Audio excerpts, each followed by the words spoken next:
बच्चों अभी हम रिएक्शन विद एसिड्स चालू करते हैं, ठीक है।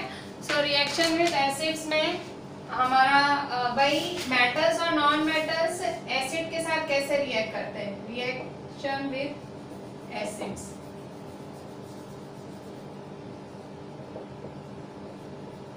ठीक है। सो मेटल्स और नॉन मेटल्स एसिड्स के साथ कैसे रिएक्ट करते हैं, तो उसके लिए आपको करनी पड़ेगी एक एक्टिविटी। पेज नंबर 49 पे एक एक्टिविटी दी गई है, पेज नंबर 49 एक्टिविटी 4.6। ठीक है। जब ये एक्टिविटी दी गई है तो पहले आपको एक वार्निंग लिखी गई है कि जो टेस्ट ट्यूब का माउथ है, जो टेस्ट ट्यूब है वो अपने फेस से दूर रखो और टेस्ट ट्यूब को पकड़ने के लिए टेस्ट ट्यूब होल्डर यूज करो। पहले टेस्ट ट्यूब क्या होता है, सो टेस्ट ट्यूब देखो इस तरह से ये शेप में ये ग्लास का बना होता है, कंप्लीट ये ग्लास का बना होता है और ये केमिस्ट्री लैबोरेटरीज में यूज होता है। केमिस्ट्री लैबोरेटरीज में एक्सपेरिमेंट्स करने के लिए यूज होता है। केमिकल, एक केमिकल दूसरे केमिकल इसमें डाला जाता है। ठीक है। सो यहाँ ये इसका माउथ है। ठीक है। सो यहाँ से ऐसे केमिकल्स डाले जाते हैं इसके अंदर अलग अलग और फिर रिएक्शन किया जाता है। फिर कभी कोई गैस रिलीज होती है, कभी कलर बदल जाता है, तो पता किया जाता है कि केमिकल रिएक्शन कौन सा हुआ, क्या प्रोड्यूस हुआ वैसा। अच्छा, और क्योंकि मतलब केमिकल्स अलग अलग होते हैं, कोई केमिकल्स कैसा कोई केमिकल कैसा, ठीक है, केमिकल हार्मफुल होते हैं, सो इसलिए उन्होंने पहले ही लिख दिया है कि भाई आप जब भी एक्सपेरिमेंट करो अपने मुंह से दूर रखो। और दूसरा होल्डर यूज करो, तो इनको पकड़ने के लिए एक होल्डर होता है, जैसे ऐसे होल्डर जैसा होता है, तो उस होल्डर से पकड़ो इनको। ठीक है। सो इन्होंने एक्सपेरिमेंट चालू करने से पहले आपको ये दोनों इन्होंने आपको वार्निंग दी है। ठीक है। अच्छा, अब ये एक्सपेरिमेंट क्या है, take samples of metals and non metals listed in table 4.5 in separate test tubes and label them as A B C D E F। ठीक है। क्या बोल रहा है कि 5 टेस्ट ट्यूब्स लो, ये एक टेस्ट ट्यूब, फिर ये दूसरा, फिर तीसरा, चौथा टेस्ट ट्यूब और 5वां। बोल रहा है ऐसे 5 टेस्ट ट्यूब्स लो। अब 5 टेस्ट ट्यूब्स में मेटल्स और नॉन मेटल्स लो, अलग अलग में, किसी में मेटल लो किसी में नॉन मेटल लो और उनको A B C D E नाम दे दो। ठीक है। सो A वाले में आप मैग्नीशियम लो, A वाले में मैग्नीशियम, मैग्नीशियम का सिंबल Mg है। B वाले में आप लो एल्यूमिनियम, एल्यूमिनियम का सिंबल Al है। C वाले में आप लो आयरन, आयरन का सिंबल Fe है। D वाले में लो कॉपर, कॉपर का सिंबल है Cu। E वाले में लो चारकोल पाउडर, कोल लो मतलब चारकोल, सो चारकोल तो चारकोल ही लिखेंगे, कार्बन हुआ वैसे तो, कार्बन हुआ ये तो। ठीक है। और F वाले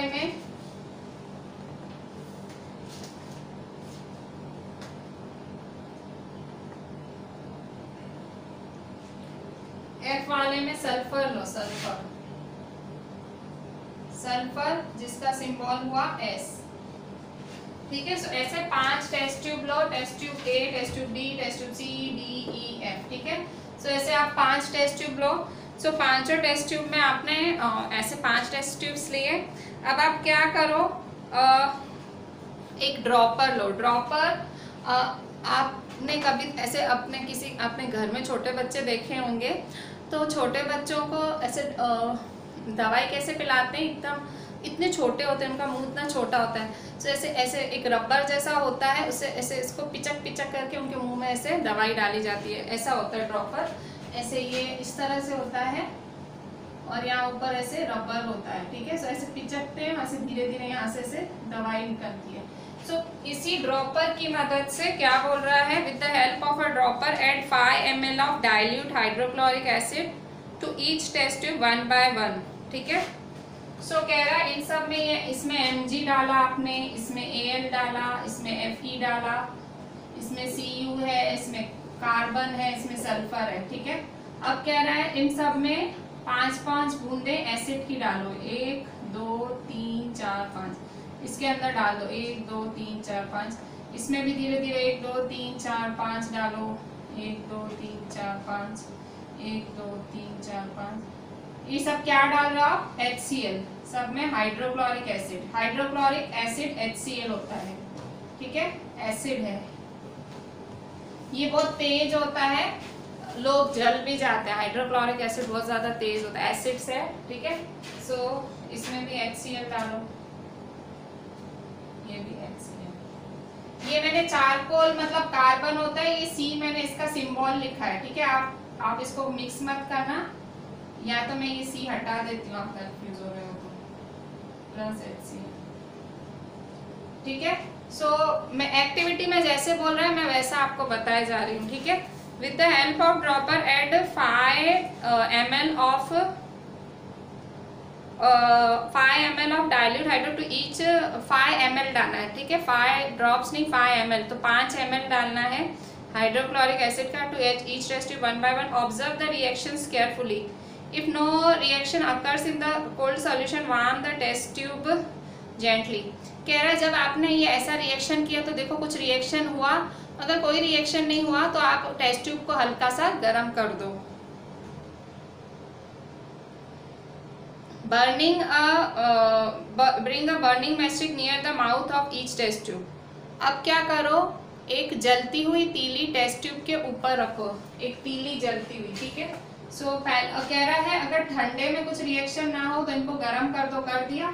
अब एक जलती हुई तीली, ठीक है, ये तीली उसको जला के इसके यहाँ जलाओ और इसके यहाँ से मुंह के नजदीक रखो, ठीक है। सो जलती हुई तीली इसके टेस्ट ट्यूब के मुंह के नजदीक रखो, ठीक है। फिर कह रहा है डाइल्यूट हाइड्रोक्लोरिक एसिड के साथ सारा रिएक्शन करो। फिर कह रहा है ये रिएक्शन पूरा कंप्लीट करने के बाद अपने ऑब्जर्वेशन लिखो टेबल में कि क्या क्या हुआ, ठीक है, कि जब HCl और Mg मिले, ठीक है, तो ऐसे ही मिलाए तो क्या हुआ, गरम किया तो क्या हुआ, ठीक है। और उसके बाद ये सारा करने के बाद फिर HCl की जगह सल्फरिक एसिड ले लो, हाइड्रोक्लोरिक एसिड की जगह क्या ले लो, सल्फरिक एसिड। फिर यही रिएक्शन किसके साथ करो, सल्फरिक एसिड के साथ। ऐसे ही 5 टेस्ट ट्यूब्स लो, 1 2 3 4 5 6, ठीक है। सो अभी इनमें Mg plus sulphuric acid, sulphuric acid का फॉर्मूला क्या होता है, H2SO4, क्या होता है, H2SO4। इसमें भी Al प्लस H2SO4, इसमें भी Fe प्लस H2SO4, ठीक है। तो ऐसे सब में H2SO4 आपको मिक्स कर देना है सारे टेस्ट ट्यूब्स में, ठीक है। तो अब बताओ अब कौन सा रिएक्शन, H2SO4 किसका फॉर्मूला है, सल्फरिक एसिड, HCl किसका फॉर्मूला है, हाइड्रोक्लोरिक एसिड, ठीक है। सो इस तरह से आप ऐसे 1 2 3 4 6 टेस्ट ट्यूब्स लो और अलग अलग रिएक्शन कराओ और टेबल, ये देखो टेबल बनी हुई है। अब बताओ कि भाई क्या होगा, ये टेबल बनी हुई है कि किसका रिएक्शन क्या होगा, ठीक है। So reaction with dilute hydrochloric acid, ठीक है। सो मैं एक का ही लिखती हूँ। सो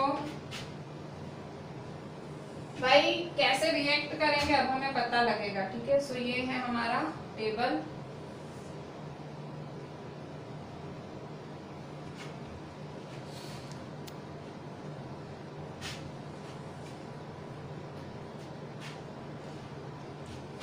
test tube level,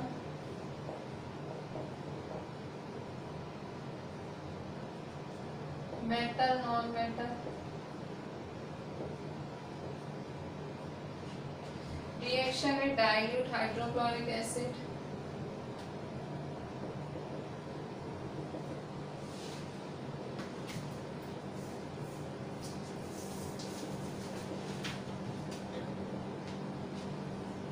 reaction with dilute sulphuric acid,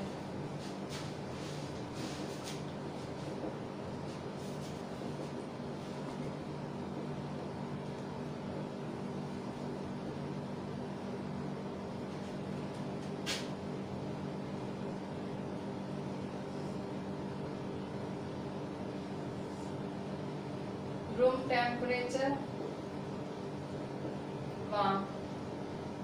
room temperature, room temperature मतलब ऐसे ही खाली मिक्स कर दो, और वार्म मतलब गर्म करो, ठीक है। सो ये देखो test tube, label A B C D E F, ठीक है। सो अभी रिएक्शन विद, पहले सबसे पहले मैग्नीशियम से रिएक्शन करा है। मैग्नीशियम का क्या लिया गया, मैग्नीशियम मेटल है और उसकी रिबन ली गई है, ठीक है। एक रिबन जैसा लिया गया है मैग्नीशियम की, और उसको टेस्ट ट्यूब में ऐसे छोटा सा हिस्सा डाल दिया गया है। इसके बाद एल्यूमिनियम लिया गया है, दूसरे टेस्ट ट्यूब में क्या लिया है, एल्यूमिनियम, ठीक है। सो एल्यूमिनियम का क्या लिया गया है, फॉइल, फॉइल तोड़ के लिया गया है।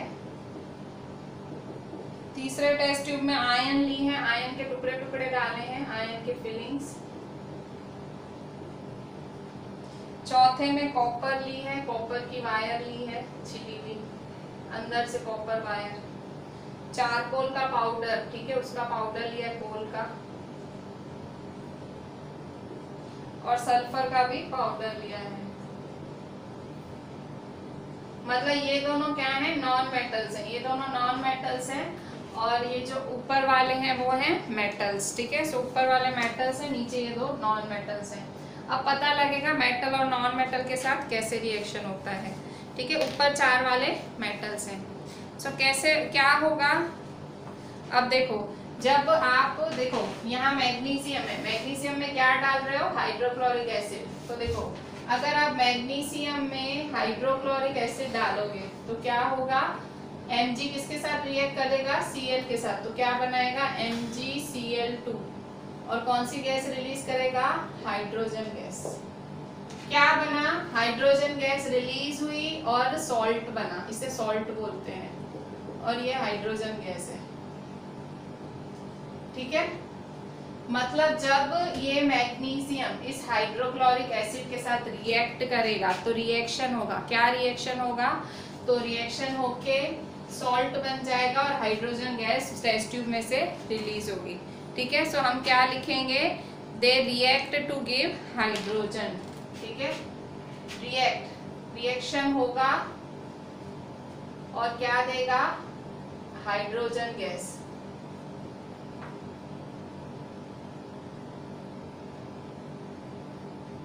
हाइड्रोजन गैस क्या होगी, फॉर्म होगी। ये रिएक्ट होगा, मैग्नीशियम हाइड्रोक्लोरिक के साथ रिएक्ट होगा और हाइड्रोजन गैस फॉर्म होगी। दूसरे में भी ऐसे ही होगा, ठीक है, ये भी रिएक्ट होगा, हाइड्रोजन गैस फॉर्म होगी।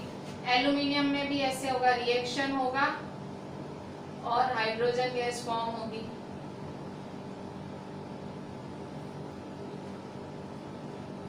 ये भी रिएक्ट होगा, हाइड्रोजन गैस फॉर्म होगी।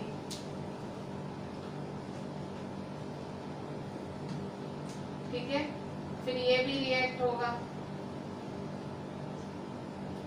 कॉपर नहीं होगा रिएक्ट, ठीक है, copper don't react, no reaction, copper नहीं होगा रिएक्ट, ठीक है, नो रिएक्शन। अच्छा, कॉपर रिएक्ट नहीं होगा, कॉपर HCl के साथ रिएक्ट नहीं होगा, ठीक है, कोई रिएक्शन नहीं होगा। और चारकोल एसिड के साथ नहीं होगा, नो रिएक्शन, नो रिएक्शन, यहाँ पे भी नो रिएक्शन। अच्छा, अब जब इसको गर्म करोगे टेस्ट ट्यूब को तो क्या होगा, तो एकदम तुरंत रिएक्शन होगा, रैपिड, ठीक है, फास्ट रिएक्शन। सो रैपिड रिएक्शन, फास्ट, ये भी फास्ट रिएक्ट, क्योंकि गर्म किया ना, जल्दी जल्दी रिएक्ट होगा। ये भी फास्ट रिएक्शन होगा। और यहाँ नो रिएक्शन, नो रिएक्शन, और ये भी नो रिएक्शन। तो आप देख सकते हो, आप देखो ये सारे मेटल्स हैं, देखो ये सारे मेटल्स हैं, तो आप देख सकते हो कि जो एसिड है वो मेटल्स के साथ रिएक्ट करता है और क्या बनाता है, हाइड्रोजन गैस रिलीज करता है, जबकि देखो वो नॉन मेटल्स के साथ रिएक्ट नहीं करता है, ठीक है। अभी इसको और अपने इस एक्सपेरिमेंट को और पक्का करने के लिए आपने एक दूसरा एसिड भी भर दिया टेस्ट ट्यूब में से। दूसरा एसिड कौन सा भरा आपने? सल्फरिक एसिड भरा, ठीक है। सो ये दूसरा आपने कौन सा लिया यहाँ पे? Sulphuric acid. आपने फिर से रिएक्शन कराया, ठीक है। सो इसमें भी कुछ ऐसा ही होगा, ठीक है। सो इसमें भी कुछ ऐसा ही होगा, यहाँ पे ये रिएक्ट होगा और हाइड्रोजन गैस फॉर्म होगा, ये भी रिएक्ट होगा, हाइड्रोजन गैस फॉर्म होगा,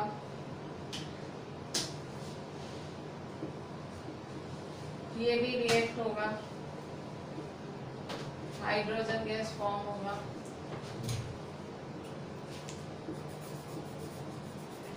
ये नो रिएक्शन होगा, इसका भी नो रिएक्शन होगा और ये भी नो रिएक्शन, ठीक है। अब गरम करोगे तो क्या होगा? गरम करोगे तो तुरंत रिएक्शन होगा, ठीक है। तो यहाँ रैपिड जल्दी रिएक्शन होगा, यहाँ भी जल्दी रिएक्शन होगा और यहाँ भी जल्दी रिएक्शन होगा। और यहाँ गरम करने पे रिएक्शन होगा, गरम करने पे हाइड्रोजन गैस रिलीज होगी, ठीक है। ये रिएक्ट होगा, क्यों? क्योंकि कॉपर भी तो मेटल है ना। कॉपर वाले हाइड्रोक्लोरिक एसिड से रिएक्ट नहीं हुआ, पर वो सल्फरिक एसिड से रिएक्ट हो रहा है, तो वो क्या कर रहा है? उससे रिएक्ट हो जाएगा और हाइड्रोजन गैस रिलीज होगी।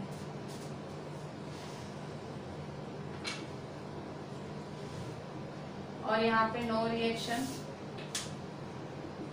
No reaction. तो इस टेबल को देख के आप क्या कंक्लूड कर सकते हो, आप क्या पता कर सकते हो? तो देखो ये सारे मेटल्स थे, देखो कहीं ना कहीं ये मेटल्स इन एसिड्स के साथ रिएक्ट हुए और रिएक्शन करके इन्होंने गैस फॉर्म की, जबकि ये दोनों नॉन मेटल्स हैं, ये चारकोल और ये सल्फर है नॉन मेटल्स। ये किसी भी एसिड से रिएक्ट ही नहीं हुए, कभी भी कोई रिएक्शन नहीं हुआ। तो आप क्या बोल सकते हो इनसे कि non metals do not react with acids, as simple as that. क्योंकि हमने ये पूरा एक्सपेरिमेंट करके देखा, हमने ऐसे अलग अलग लेके देखे टेस्ट ट्यूब्स, तो हमें क्या पता लगा कि भाई जो नॉन मेटल्स हैं वो तो रिएक्ट करते ही नहीं हैं एसिड्स के साथ। मेटल्स, हाँ मेटल्स करते हैं और क्या रिलीज करते हैं? Hydrogen gas. अच्छा, आपको कैसे पता लगेगा वो गैस हाइड्रोजन ही है? कोई और गैस भी तो हो सकती है, काफ़ी गैसेस होती है, नाइट्रोजन होती है, ऑक्सीजन होती है, कितनी सारी गैसेस होती हैं। तो आपको कैसे पता चलेगा कि वो गैस हाइड्रोजन ही रिलीज होती है?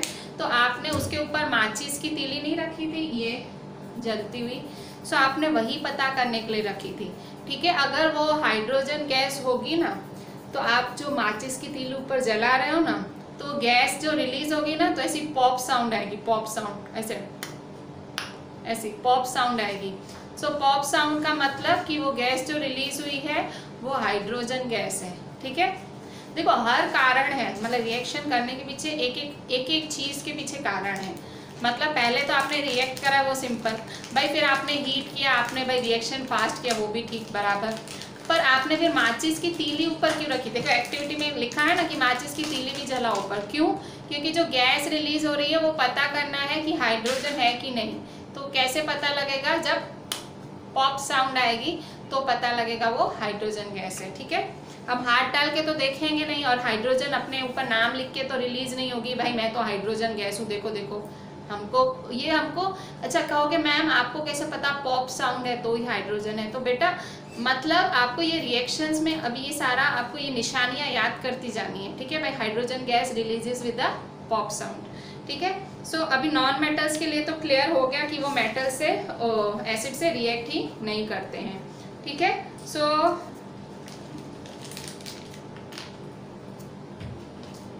आपको इस पूरे एक्सपेरिमेंट से क्या पता लगा? अब हम लिखते हैं इस पूरे एक्सपेरिमेंट से हमें क्या पता लगा, ठीक है।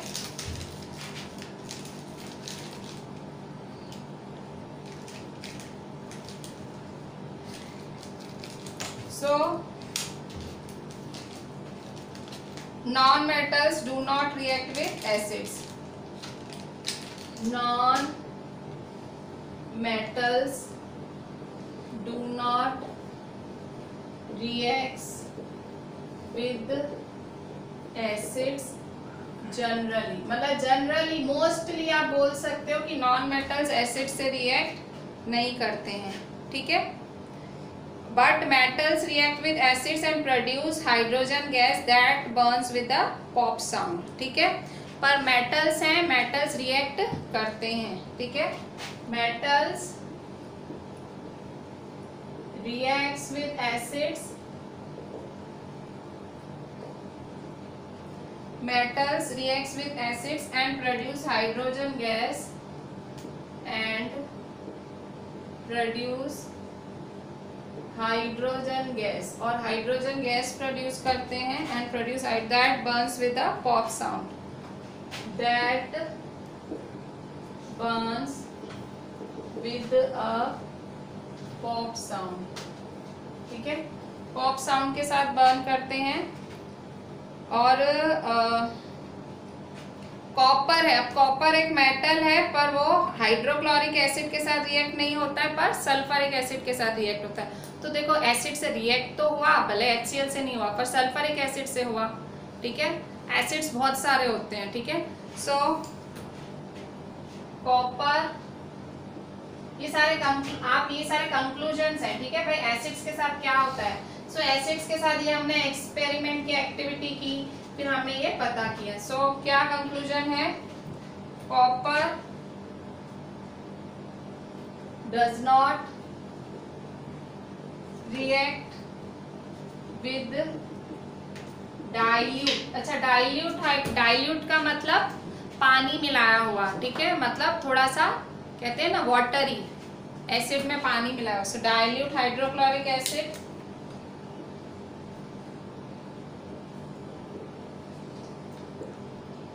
But it reacts with sulphuric acid. पर ये किसके, देखो हाइड्रोक्लोरिक एसिड से रिएक्ट नहीं किया, पर किसके साथ रिएक्ट किया, सल्फ्यूरिक एसिड के साथ, but reacts with sulphuric acid on heating. Heat किया तो सल्फ्यूरिक एसिड से रिएक्ट कर गया, ठीक है। सो इस तरह से आप बोल सकते हो कि भाई मेटल्स और नॉन मेटल्स का रिएक्शन कैसा है एसिड्स के साथ। तो अगर आप बोलो तो भाई नॉन मेटल्स रिएक्ट ही नहीं करते हैं, मेटल्स रिएक्ट करते हैं और वो हाइड्रोजन गैस प्रोड्यूस करते हैं पॉप साउंड के साथ।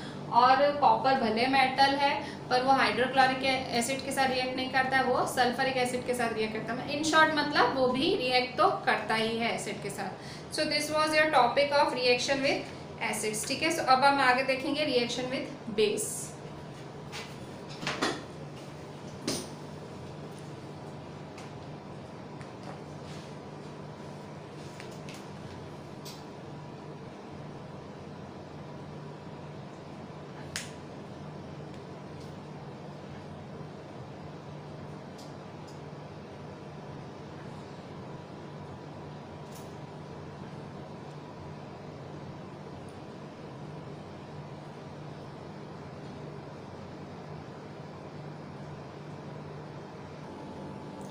बच्चों अभी हम दूसरा देखेंगे रिएक्शन विद बेसिस। भाई बेस के साथ कैसे रिएक्ट करता है। हमने एसिड्स देखा, अब हम देखेंगे reaction with base.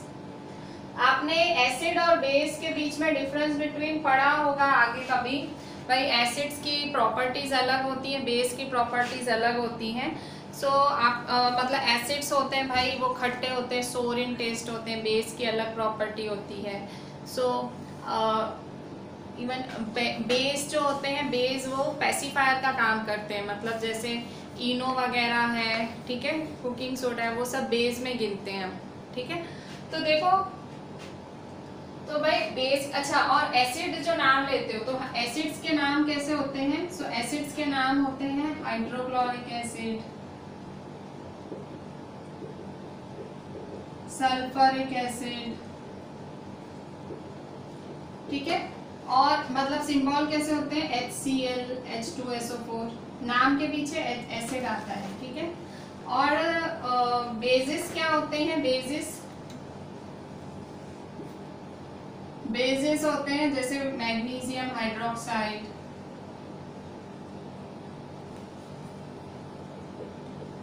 Calcium hydroxide,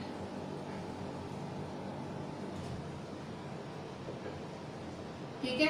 so magnesium Mg, ठीक है, MgOH ट्वाइस, ठीक है, CaOH ट्वाइस, ठीक है। सो इस तरह से ये हाइड्रोक्साइड, मतलब OH होता है हाइड्रोक्साइड, नाम के पीछे हाइड्रोक्साइड होता है।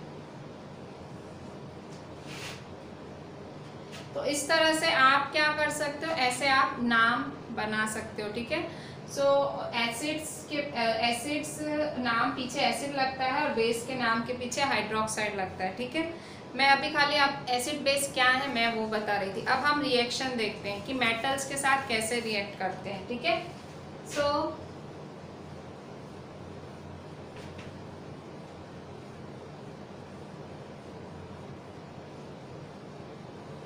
एसिड और मेटल्स और नॉन मेटल्स बेस के साथ कैसे रिएक्ट करते हैं। एसिड तो हमने देख लिया, पूरी टेबल की टेबल देख ली। अब बेस के साथ कैसे रिएक्ट करते हैं, तो इसके लिए भी आपको एक एक्टिविटी करनी पड़ेगी, ठीक है। पेज नंबर 50 पे एक्टिविटी 4.7 है।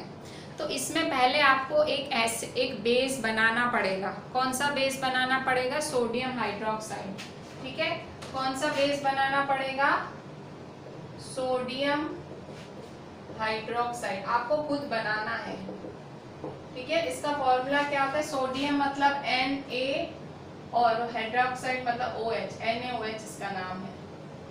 सोडियम हाइड्रोक्साइड इसका नाम है और NaOH इसका फॉर्मूला है, ठीक है।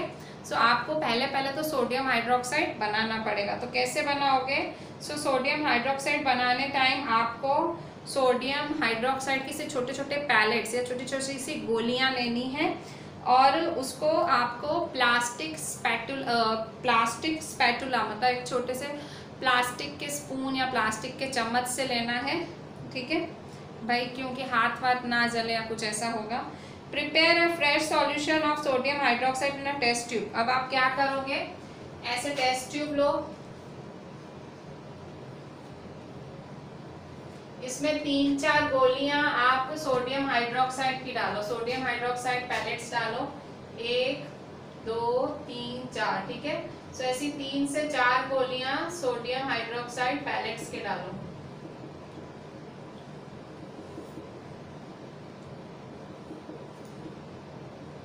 ठीक है। 3-4 गोलियां सोडियम हाइड्रोक्साइड के पैलेट्स की डालो और इसमें 5 ml पानी डालो, 5 ml पानी डालो। सो यहाँ इसमें थोड़ा सा वाटर भी डालना है, प्लस वाटर। तो जब आपने सोडियम हाइड्रोक्साइड की गोलियों के साथ पानी मिला दिया तो वो एक फ्रेश सॉल्यूशन बन जाएगा आपका सोडियम हाइड्रोक्साइड का। तो ये क्या बन जाएगा, सॉल्यूशन। मतलब सॉल्यूशन क्या होता है, जो किसी चीज में आप पानी मिक्स करते हो तो वो एक सॉल्यूशन बन जाता है, ठीक है। सो ये बन जाएगा सॉल्यूशन, बन जाएगा सॉल्यूशन ऑफ सोडियम हाइड्रोक्साइड। ये ऐसे भी आ सकता है, to how to prepare fresh solution of sodium hydroxide. कैसे बनाएंगे, so mix 3-4 sodium hydroxide pellets and water. तो जब आप दोनों चीजें मिक्स करेंगे तो आपका बन जाएगा fresh solution of sodium hydroxide. तो आपने सॉल्यूशन तो बना लिया, ठीक है, आपने सॉल्यूशन बना लिया। अब क्या करना है, अब रिएक्शन चेक करना है आपको, मेटल्स और नॉन मेटल्स के साथ इसका रिएक्शन देखना है।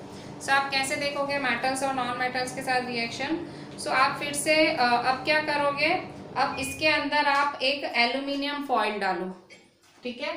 अब टेस्ट ट्यूब ये आपका बन गया, ठीक है।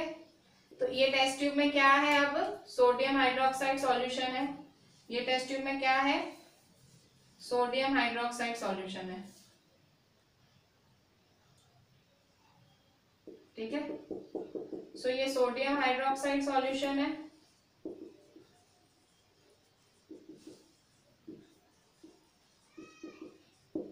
अच्छा, इसमें सबसे पहले आपको सोडियम हाइड्रोक्साइड सॉल्यूशन में क्या मिलाना है, एल्यूमिनियम फॉइल मिलाना है। क्या मिलाना है, एल्यूमिनियम फॉइल। एल्यूमिनियम क्या है, मेटल है, ठीक है। तो जब आप इसमें एल्यूमिनियम फॉइल मिलाओगे फिर ऊपर से गैस रिलीज होगी, ठीक है। तो फिर आप फिर से एक जलती हुई मैच स्टिक इसके यहाँ रखोगे, ठीक है।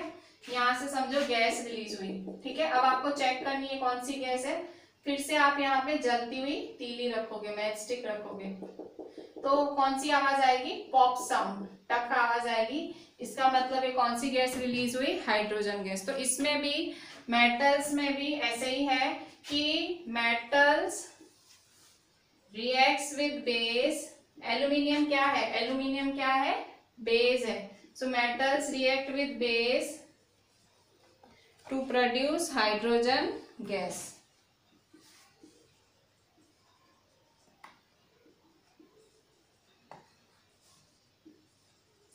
जबकि नॉन मेटल्स का रिएक्शन थोड़ा सा कॉम्प्लेक्स है, इसलिए नॉन मेटल्स का रिएक्शन दिखाया ही नहीं है। So reactions of non metals with base are complex. ठीक है, reaction of non metals with base is complex. इस रिएक्शन को खास दिखाया नहीं गया है। तो देखो, आपने दो एक्सपेरिमेंट्स किए, रिएक्शन विद एसिड्स। तो एसिड्स में क्या आया? एसिड्स में आया कि रिएक्ट करते हैं और हाइड्रोजन गैस रिलीज करते हैं, बेस के साथ रिएक्ट नहीं करते हैं। इसमें भी ऐसे ही आया, बेस भी मेटल्स के साथ रिएक्ट करते हैं और नॉन मेटल्स के साथ, तो उनका रिएक्शन बहुत ज्यादा कॉम्प्लेक्स है। मतलब दोनों में देखो वैसा ही आया रिजल्ट। ठीक है, सो अभी हम देखते हैं डिस्प्लेसमेंट रिएक्शन। ठीक है, सो डिस्प्लेसमेंट रिएक्शन में क्या है?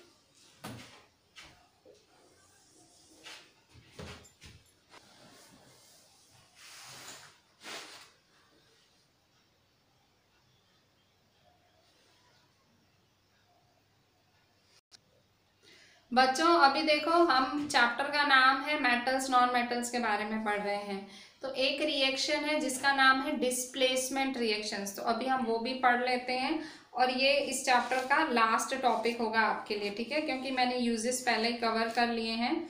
So displacement reactions. ठीक है, सो डिस्प्लेसमेंट रिएक्शंस क्या होते हैं? देखो, नाम, रिएक्शन के नाम में ही वर्ड है डिस्प्लेस। डिस्प्लेस मतलब जगह छोड़ देना, डिस्प्लेसमेंट रिएक्शंस। तो डिस्प्लेसमेंट रिएक्शन क्या होता है?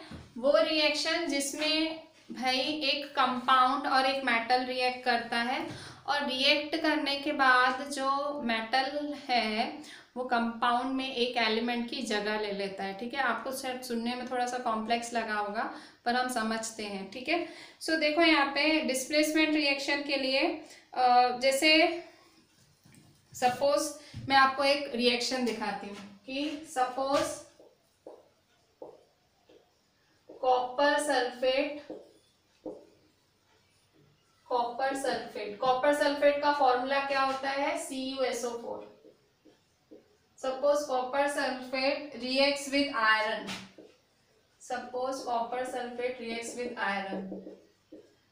आयरन का फॉर्मूला होता है Fe। Then FeSO4 iron sulfate is formed and Cu is formed।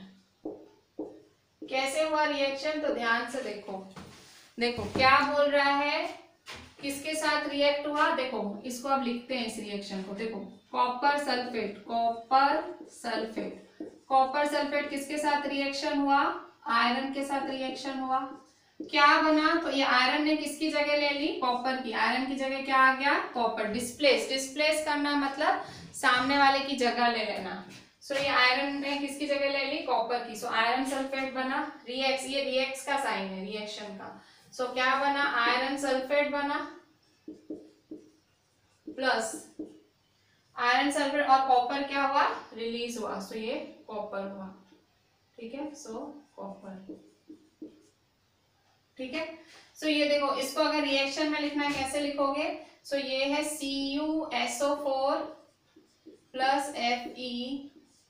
Iron का सिंबल Fe है, तो Fe ने किसकी जगह ले ली? इसकी। सो FeSO4 आयरन सल्फेट या फेरस सल्फेट, और ये कॉपर रह गया अकेला। ठीक है, सो इसे डिस्प्लेस करना, डिस्प्लेस मतलब जगह ले लेना दूसरे मेटल की। मतलब एक ताकतवर मेटल, ये देखो आयरन कॉपर से ज्यादा ताकतवर है, तो ये ज्यादा ताकतवर है, तो इसने अपनी ताकत लगा के इसकी जगह खुद ले ली और इसको कर दिया अकेला, ठीक है। तो इस रिएक्शन को बोलते हैं डिस्प्लेसमेंट रिएक्शन। फिर से अब आप कहोगे मैम सेम सेम बोलती हैं, स्टैंडर्ड 10th में चैप्टर 1 में डिस्प्लेसमेंट इसी हेडिंग के साथ एक पूरा टॉपिक है, ठीक है। मैं घड़ी घड़ी यही बता रही हूँ, आप जो भी पढ़ते हैं आगे स्टैंडर्ड्स में, सिर्फ 10th नहीं, 10th साइड में रखो, 9th 10th हर जगह जो पढ़ते हो ना वो आपके आगे वाले स्टैंडर्ड्स का बेस बनाता है, इसलिए मैं बोलती हूँ ध्यान से पढ़ा करो, ठीक है। सो ये हुआ डिस्प्लेसमेंट रिएक्शन, ठीक है। सो अच्छा, इसके लिए भी इन्होंने एक्टिविटी दिखाई है, तो इन्होंने दिखाई है तो हम करेंगे। पेज 50 पे है, पेज 50 पे एक्टिविटी 4.8 बताई हुई है। कैसे है, take 500 ml beakers and label them as A, B, C, D, E. Take about 50 ml of water. Dissolve in each beaker a teaspoon of each substance as indicated. Keep the beakers undisturbed for some time. Record your observation. ठीक है। सो सब में आपको 100 ml के साथ 100 ml क्या लेना है, 100 ml बीकर्स लेने हैं, 500 ml बीकर्स, ठीक है। 100 ml के बीकर लेने हैं और उनको ABCDE नाम देना है। और हर बीकर में पानी डालना है, ठीक है। 50 ml आधा पानी डालना है, ठीक है। तो 5 बीकर्स ले लो, तो ये 5 बीकर्स लिए, एक बीकर ग्लास के ऐसे 1 2 3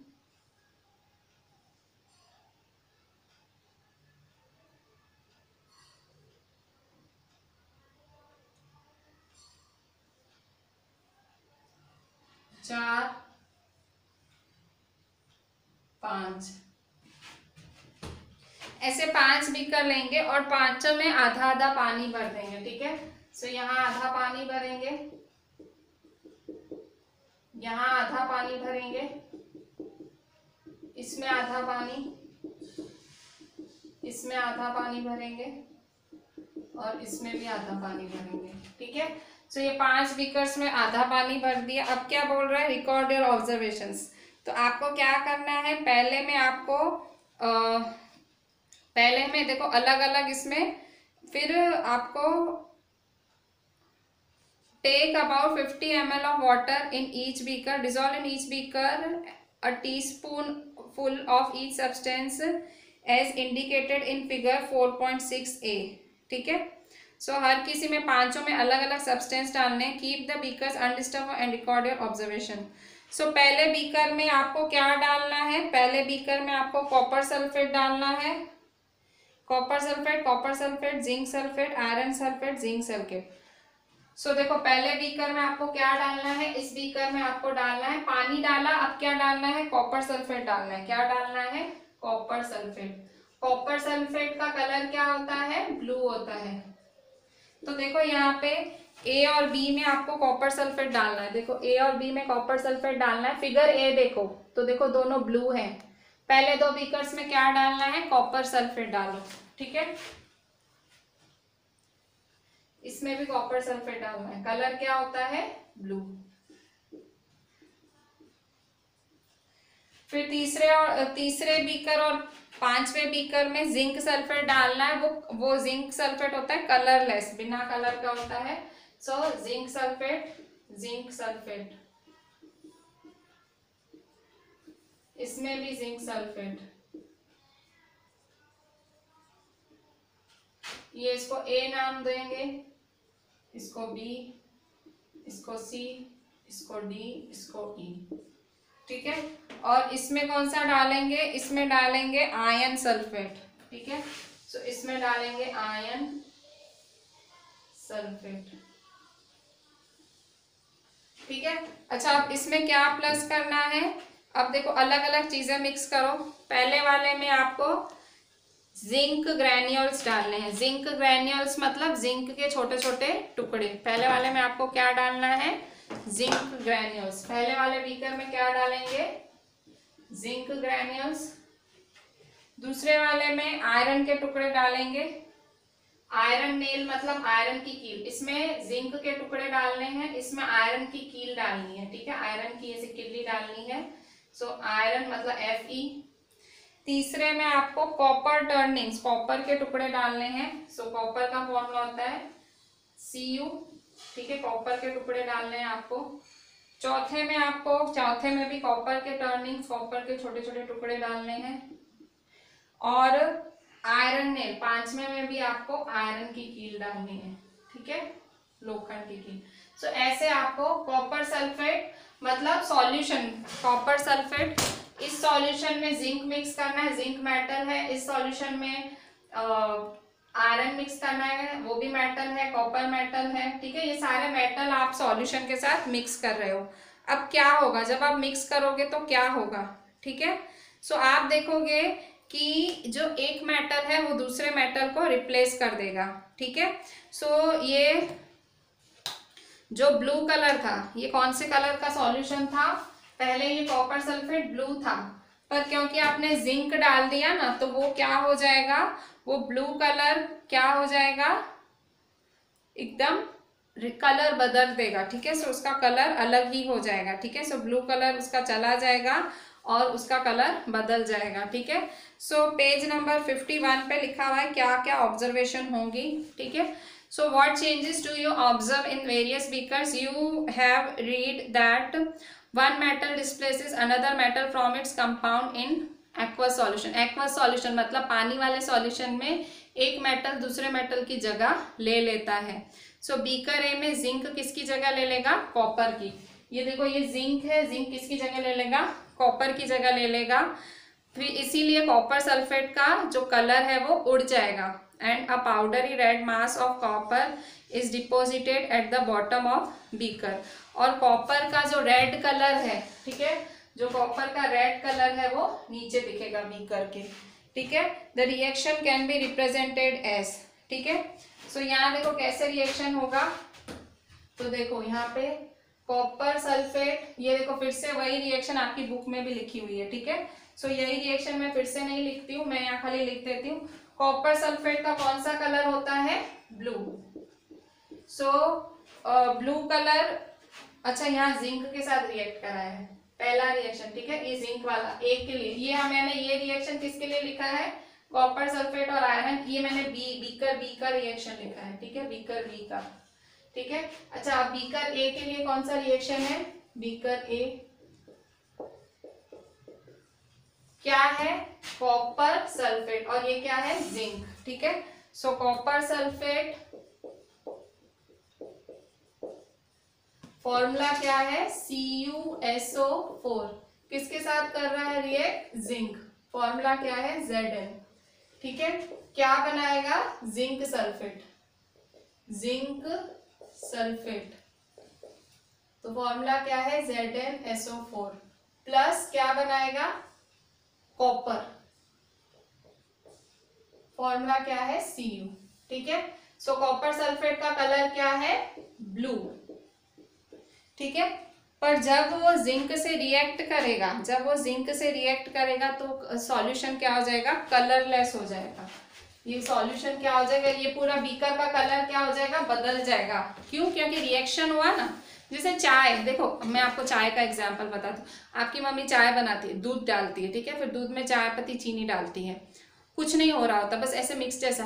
फिर जब मम्मी गैस चालू करती है एकदम सब ब्राउन कलर हो जाता है, कलर ही बदल जाए, क्या हुआ, रिएक्शन ही तो हुआ, ठीक है। सो वैसे ये डिस्प्लेसमेंट रिएक्शन है, देखो। सो यहाँ देखो ब्लू कलर था कॉपर सल्फेट का, उसमें जिंक डाला तो रिएक्शन हुआ, तो ये क्या हो गया, कलरलेस, सॉल्यूशन कैसा हो गया, कलरलेस। और कॉपर एकदम रेड रेड नीचे बैठ जाएगा, ठीक है। सो ये रेड, ठीक है। सो ये बीकर ए के लिए रिएक्शन है और ये बीकर बी का रिएक्शन है, ठीक है, ये बीकर बी का, ठीक है, मैंने पहले ये लिखवा दिया था। सो बीकर बी में भी ऐसे ही रिएक्शन होगा, ठीक है। सो भाई मतलब सॉल्यूशन कलरलेस हो गया, मतलब कलर बदल जाएगा, ठीक है। There could have been displacement of zinc by copper in beaker C and by iron in beaker E. Similarly, iron could be displaced by copper in beaker D. मतलब सब में displacement reaction होगा, ठीक है। So since we do not see any change in beakers, we can infer that copper is not able to replace zinc from zinc sulfate. When zinc can replace copper in beaker A, why cannot copper?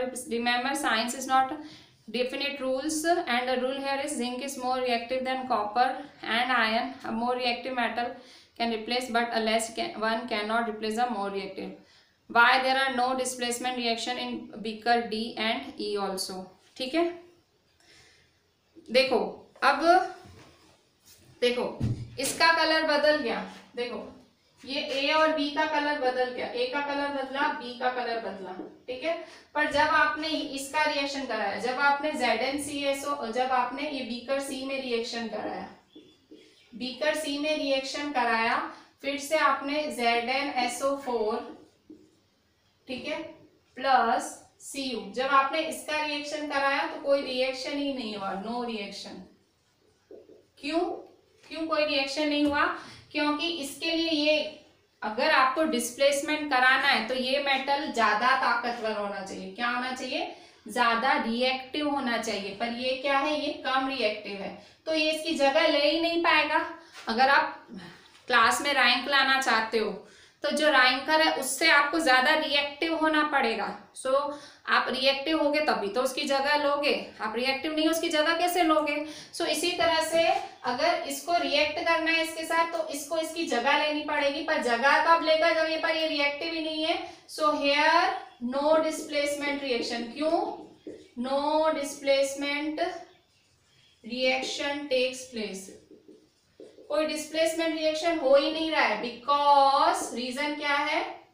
Takes place because, क्या कारण है? Because copper is less reactive than zinc. Copper is less reactive कम है तो उसकी जगह कैसे लेगा? Less reactive than zinc. ठीक है, सेम बीकर डी में भी कोई रिएक्शन नहीं होगा, बीकर डी में भी no reaction. Iron sulphate copper के साथ रिएक्ट नहीं करेगा, नो रिएक्शन। रीजन यही है क्या? कि copper is less reactive than iron. Here no displacement. क्यों?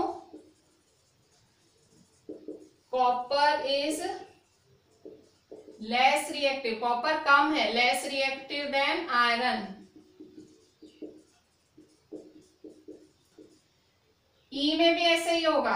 ठीक है, खाली आप देखो दो ही रिएक्ट कर पाए। क्यों? क्योंकि यहाँ पे जिंक ज्यादा रिएक्टिव था कॉपर से, आयरन ज्यादा रिएक्टिव था कॉपर के। ठीक है, जबकि ये लोग नहीं है। ये साइंस है, देखो कुछ रूल्स फॉलो करने पड़ते हैं। कुछ मेटल्स होते हैं वो ज्यादा रिएक्टिव होते हैं, कुछ मेटल्स होते हैं वो कम रिएक्टिव होते हैं। ठीक है, कभी आप कोई ऐसा सब्सटेंस उठा लेते हो आपका हाथ जलने लगता है, और कभी आप कोई ऐसा सब्सटेंस उठाते हो आपका हाथ ठंडा रहता है। तो ये साइंस है। ठीक है, कुछ का रिएक्शन होता है। मिर्ची, बहुत तेज मिर्ची उठा लो, एकदम तीखी सी तेज उठा लोगे, एकदम आपके हाथ जलने लगेंगे। और वहीं आप एक सादा सा सॉल्यूशन लो, आपका हाथ नहीं जलता है। मतलब एक मैं जनरल सी बात करूँ, ये साइंस है। कुछ मेटल्स रिएक्टिव होते हैं, कुछ नहीं, वो हमें याद रखना पड़ेगा। ठीक है, सो जिंक ज्यादा रिएक्टिव है, उसने जगह ले ली कॉपर की। आयरन ज्यादा रिएक्टिव है इसलिए उसने कॉपर की जगह ले ली। पर कॉपर कम रिएक्टिव है। ठीक है, कॉपर कम रिएक्टिव है और आयरन भी है कम reactive.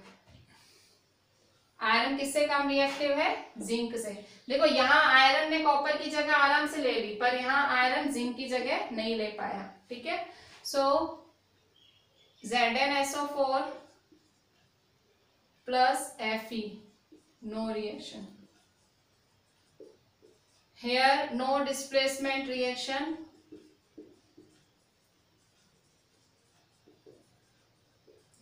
because iron is less reactive.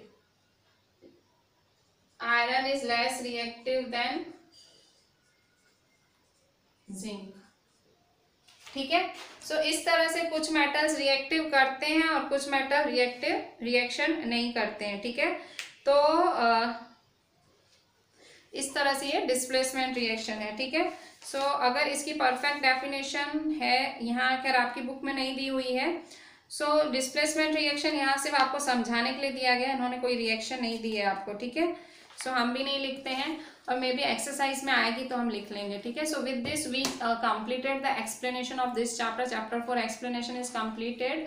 We will do some questions exercise in the next lecture. So read the entire lecture, we have completed it. So it is a very interesting chapter of chemistry. Go through it properly, read it and send me the entire work on WhatsApp. Writing अच्छी रखना please, बहुत गंदी writing लिखते हैं कुछ बच्चे, मुझे बहुत गुस्सा आती है. So write in a good handwriting. ठीक है, चलें, थैंक यू.